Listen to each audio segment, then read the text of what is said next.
தனக்குள்ள ஒரு மிகப்பெரிய வருமானத்தை, ஒரு 200 கோடி வருமானத்தை விட்டுட்டு வராருன்னா, அவரை வரவேற்கணும் அப்படிங்கிறத சொன்னேன். அது வந்து பூதாகரமான விஷயங்களா மாறி, அது வந்து நான் விஜயுடைய கட்சிக்கு ரொம்ப ஆதரவு கொடுக்குற மாதிரி, நான் வந்து யாரோ ஒரு தயாரிப்பாளரோட சேர்ந்து படம் பண்ணலான்னா, தயாரிப்பாளர்களுக்கு என்ன வேணும்னா, கடைசியாக அவர் என்ன ஹிட்டு கொடுத்தாரு, அவர் எவ்வளோ திறமைசாலி அப்படின்லாம் கிடையாது. இதில் நிறைய அவமானங்கள். சில பேரால் படம் பண்ண முடியலன்னா பண்ண முடியலன்னு சொல்ல மாட்டாங்க. ஒன்று, என்னுடைய கடைசி காலத்துக்கு இந்த விசிலும் ஆரவாரமும் இருக்கணும். அப்படி இல்லைன்னா இந்த விசிலும் ஆரவாரம் இருக்கிறதே என்னுடைய கடைசி தருணமாக இருக்கணும். தந்தி டிவிக்கு என்னுடைய பணிவான வணக்கம். எங்கேருந்து ஆரம்பிக்கிறது, எப்படி ஆரம்பிக்கிறது, இது கொஞ்சம் எமோஷ்னலான பதிவாகவும் இருக்கலாம், தெரியல. ஒவ்வொருத்தருக்கும் ஒரு ஆரா இருக்கும். அது வந்து அதாவது ஒரு அவுட்டர் லைன் ஒன்று இருக்கும். எனக்கு அது எப்படி இருக்குன்னா, இந்த மாதிரி விருதுகளால் என்னுடைய வீட்டை அலங்கரிக்கிறதுக்கு நான் அலங்கார பொருட்கள் ஒன்றுமே வாங்கலை. என்கிட்ட இருக்க விருதுகள் மட்டும்தான். நிறைய விருதுகள் இது வரைக்கும் வந்திருக்கு. இப்போ கிடைச்சிருக்க இந்த 10 விருது வந்து ரொம்ப பெருமையான, அப்புறம் ரொம்ப என்ன சொல்லுவாங்க, டைம்லி கிஃப்ட்னு வாங்கலை, அந்த மாதிரி இது ஒரு சரியான நேரத்துக்கு வந்திருக்க இந்த 10 விருதுகள்.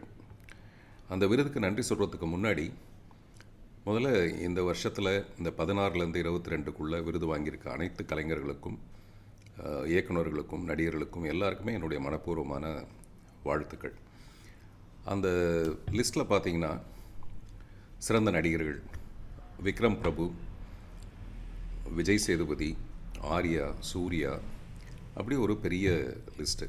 இந்த பக்கம் ஜோதிகா, மஞ்சு வாரியர், சாய் பல்லவி, கீர்த்தி சுரேஷ், இயக்குநர்களை சுதா குங்குரா, லோகேஷ் கனகராஜ், இந்த மாதிரி பிரபலமான, இப்போ பிரபலமாக இருக்கிற நிறைய இயக்குநர்கள், நடிகர்களுக்கு நடுவில் பார்த்திபனோட ஃபோட்டோவும் வந்திருக்கு.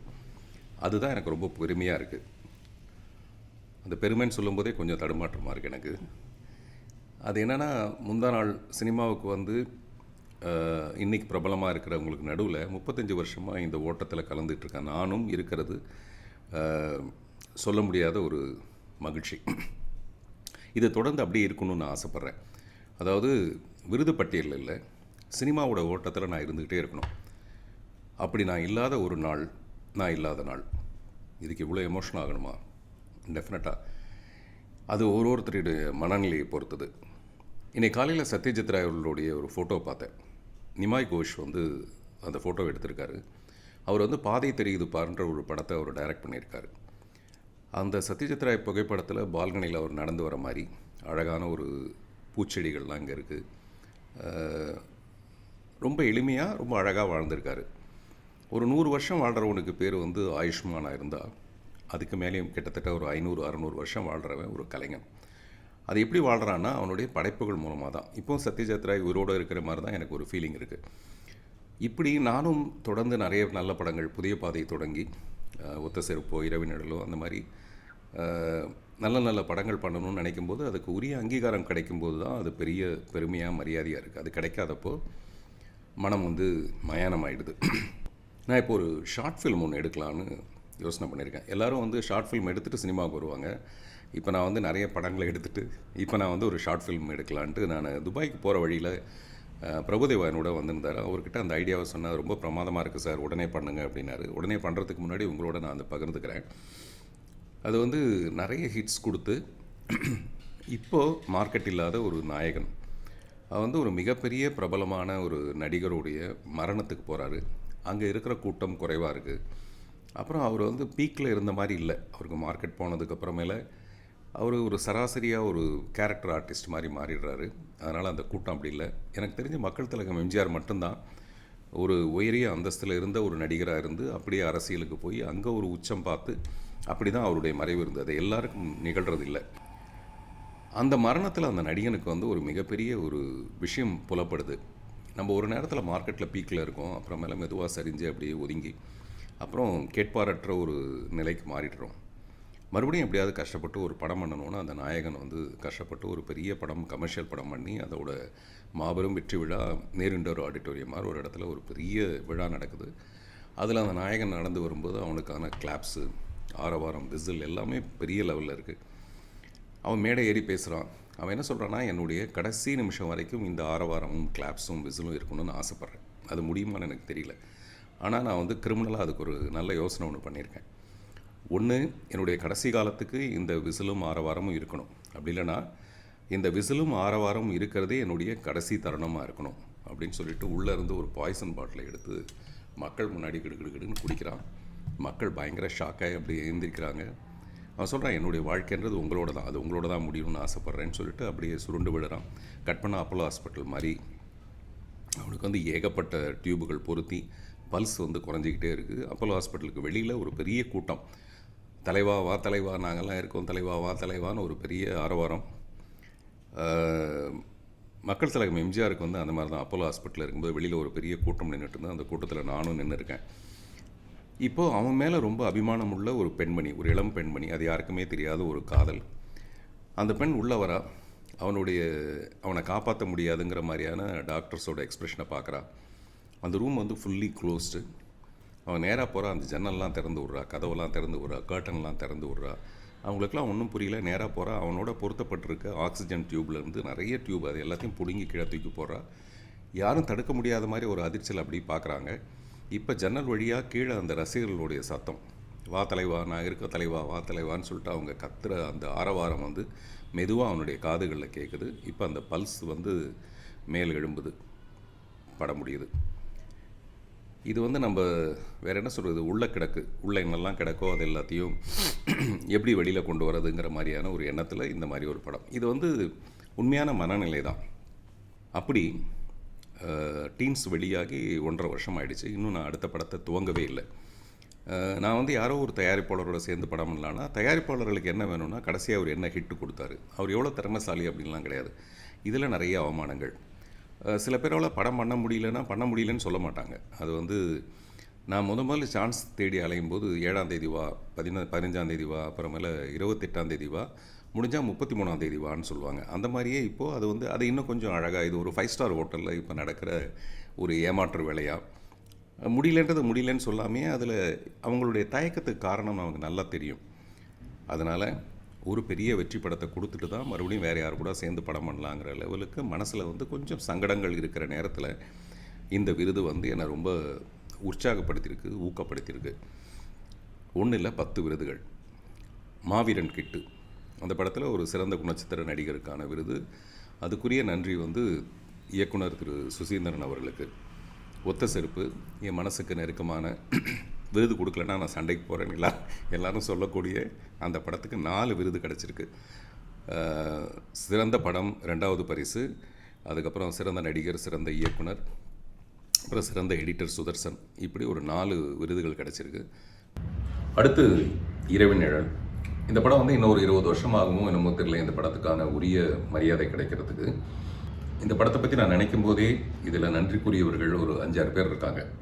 அவனை நான் கட்டாயமாக சொல்லணும். ஒத்த செருப்பு மாதிரி ஒரு படத்தை பார்த்துட்டு இந்த மாதிரி ஒரு நல்ல படம் பண்ணணும்னு ஆசைப்பட்டு என்னுடைய தயாரிப்பாளராக முதல்ல எனக்குள்ளே வந்தவர் வந்து திரு கால்டுவெல் வேல் நம்பி. அவர் மூலமாக பாலா சுவாமிநாதன், பிஞ்ச் ஸ்ரீனிவாசன், அன்ஷு பிரபாகர், ரஞ்சித் தண்டபாணி, இந்த மாதிரி அமெரிக்காவில் இருக்கிற என்னுடைய நண்பர்கள் இந்த படத்துக்கு ஒரு பொருளுதவியாகவும் பேருதவியாகவும் இருந்திருக்காங்க. அவங்க எல்லாருக்கும் இந்த நேரத்தில் நான் என்னுடைய மனப்பூர்வமான நன்றியை தெரிவிச்சுக்கிறேன். நாகர்கோயிலிருந்து ஒரு நண்பர், விஜய்ங்கிற ஒரு நண்பர் வந்து இந்த படத்தை பற்றி அலசி ஆராய்ஞ்சி இந்த இரவின் நிழல் ஏன் கொண்டாடப்படணும் அப்படிங்கிறதுக்கான, ஆனால் எதிர்மறை விமர்சனங்களுக்கெல்லாம் அவர் வந்து பதில் சொல்லியிருக்காரு. அதில் எனக்கு விருப்பம் இல்லை. நான் எப்போவுமே எதிர்மறை விமர்சனங்களுக்கு வந்து நான் பதில் சொல்கிறது இல்லை. என்னுடைய வேலை நான் அந்த படத்தை எடுத்து முடிக்கிறது. அந்த மாதிரி அதே மாதிரி இவனில் இருக்கிற ஒரு வசனத்தை இப்போ நான் சமீபத்தில் ஒரு நண்பர் வந்து அது எவ்வளோ பிரமாதம்னு சொல்லியிருந்தார். அதே மாதிரி கோபிநாத்னு ஒரு நண்பர் கனடாவில் இருந்து அவர் வந்து பார்த்திபன் இந்த இண்டஸ்ட்ரிக்கு எவ்வளோ அவசியம் அப்படின்னா அவங்க பதிவு பண்ணியிருந்தாங்க. அதெல்லாம் பார்க்க நம்ம ஒன்றுமே செய்யலை, எதுவும் கிழிக்கலை அப்படிங்கிற மாதிரி ஒரு மனநிலை வரும்போது அதெல்லாம் ஒரு உற்சாகமாக இருக்குது. அப்படி இருக்கும்போது தமிழக அரசோட இந்த 5 விருதுகள் இரவின் நிழல் படத்துக்காக. சிறந்த படம் சிறப்பு பரிசு, அதுக்கப்புறம் மறைந்த ரோபோ சங்கர் அவருக்கு வந்து சிறந்த நகைச்சுவை நடிகருக்கான ஒரு விருது, ஒளிப்பதிவாளர் ஆர்த்தர் வில்சனுக்கு கிடைச்சிருக்கிறதுல எனக்கு மகிழ்ச்சி. அதே மாதிரி முதல் முறையாக பின்னணி பாடியுள்ள ரஹ்மான் சாருடைய டாக்டர் கத்தீஜா ரஹ்மானுக்கும் ஹரிச்சரனுக்கும் இது கிடைச்சிருக்கு. இது எல்லாமே எனக்கு ரொம்ப மனசுக்கு ரொம்ப மகிழ்ச்சியான ஒரு விஷயம். இவ்வளவு மகிழ்ச்சியை வழங்கியிருக்க தமிழக முதல்வர் அவர்களுக்கு என்னுடைய மனப்பூர்வமான மனம் கூப்பிய நன்றி. அவருக்கு மட்டும் இல்லை, துணை முதல்வர் திரு உதயநிதி ஸ்டாலின் அவர்களுக்கும், திரு சாமிநாதன் மாண்புமிகு அமைச்சர் செய்தி மற்றும் மக்கள் தொடர்புத்துறை அவருக்கும், இந்த படங்களை தேர்வு செய்த ஜூரிஸ் எல்லாருக்கும், மற்ற இதுக்கு ஒத்துழைப்பாக இருந்த எல்லாருக்கும் என்னுடைய மனப்பூர்வமான நன்றி. கொஞ்ச நாளுக்கு முன்னாடி நண்பர் விஜய் அவர்கள் அரசியலுக்கு வரதுன்னு வரும்போது என்கிட்ட கருத்து கேட்டப்போ நான் சொன்னேன், யார் வேணாலும் அரசியலுக்கு வரலாம், அதுவும் அவர் வந்து தனக்குள்ள ஒரு மிகப்பெரிய வருமானத்தை, ஒரு 200 கோடி வருமானத்தை விட்டுட்டு வராருன்னா அவரை வரவேற்கணும் அப்படிங்கிறத சொன்னேன். அது வந்து பூதாகரமான விஷயங்களாக மாறி, அது வந்து நான் விஜயுடைய கட்சிக்கு ரொம்ப ஆதரவு கொடுக்குற மாதிரி, என்னுடைய திமுக நண்பர்களே சில பேர் என்னங்க அந்த கட்சி பக்கம் மாறிட்டீங்க போல இருக்குது அப்படின்னாங்க. அதெல்லாம் அப்படிலாம் இல்லை சார். துணை முதல்வரே என்ன சொல்லியிருந்தாருன்னா, இது ஒரு ஜனநாயக நாடு, யார் வேணாலும் அரசியலுக்கு வரலாம்னு சொன்னார். அந்த மாதிரி தான் நானும் சொன்னேன். அதை வந்து தவறாக எடுத்துக்கொள்ளப்பட்டிருக்கு அப்படின்னு விளக்குனேன். இது எதுக்காக சொல்கிறேன்னா, இந்த தமிழக அரசோட விருதுலாம் வரப்போகுது அப்படின்னும் போது என் மனசுக்குள்ளே ஒரு சின்ன சஞ்சலம் ஒன்று இருந்தது. நம்ம இப்படி பேசி அது வந்து வெளியில் எதிர்விதமான எதிர்வினை ஏதாவது உண்டாக்கியிருக்குமோ அப்படிலாம் நான் யோசிச்சுட்டே இருக்கும்போது பார்த்தா இத்தனை விருதுகள் இதுக்கு வந்திருக்கும் போது, அப்படி அவங்க திமுகங்கிற ஒரு கட்சியில் இந்த மாதிரி பாரபட்சங்கள் எதுவுமே அவங்க பார்க்கறதில்ல. இது வந்து நான் கலைஞர்கிட்ட நிறைய விஷயம் உணர்ந்திருக்கேன். திரு சோ அவர்கள் வந்து அவருக்கு எதிர்ப்பாக எவ்வளோ கருத்து சொன்னாலும் சோ வீட்டு திருமணத்தில் முதல்ல போய் நிற்கிறவர் வந்து கலைஞராக இருப்பார். அந்த மாதிரி தான் நமது மாண்புமிகு முதல்வர் அவர்களும் பாரபட்சம்லாம் இல்லாமல் இந்த விருதுகள் வழங்கப்பட்டிருக்குங்கிறத சொல்கிறதுக்காக இந்த விஷயத்த சொல்கிறேன். சில நேரத்தில் இந்த மாதிரி நான் பேசி தேவையில்லாமல் வம்பில் மாட்டிக்குவேன். ஆனால் நான் சொல்ல நினைக்கிறத நான் சொல்லணும்னு ஆசைப்படுவேன். அதில் எனக்கு ஒரு தயக்கமும் கிடையாது. ஊக்கமாகவும் உற்சாகமாகவும் எனக்கு கிடைச்சிருக்க, என்னுடைய சுவாசத்தையே கொஞ்சம் சுவாரஸ்யமாக்கியிருக்க இந்த விருதுகளுக்கு தமிழக அரசுக்கு என்னுடைய மனப்பூர்வமான நன்றி. தமிழக அரசு அளித்த விருதை பாராட்டிய தந்தி டிவிக்கு என்னுடைய மனப்பூர்வமான நன்றிகள். 1,26,00,000 மனங்களை வென்ற தந்தி டிவி யூடியூப் சேனல். தவிர்க்க முடியாத தம்ப்நெயில்ஸ், கலக்கலான கான்டென்ட்ஸ். நீங்களும் இந்த குடும்பத்தில் இணைய இப்பவே சப்ஸ்கிரைப் பண்ணுங்க. அசுரபலம் கொண்ட எங்கள் டிஜிட்டல் கரங்களில் உங்கள் விளம்பரங்களை சேர்க்க வாட்ஸ்அப் பண்ணுங்க. 8939888838. Email advttv@dttv.in.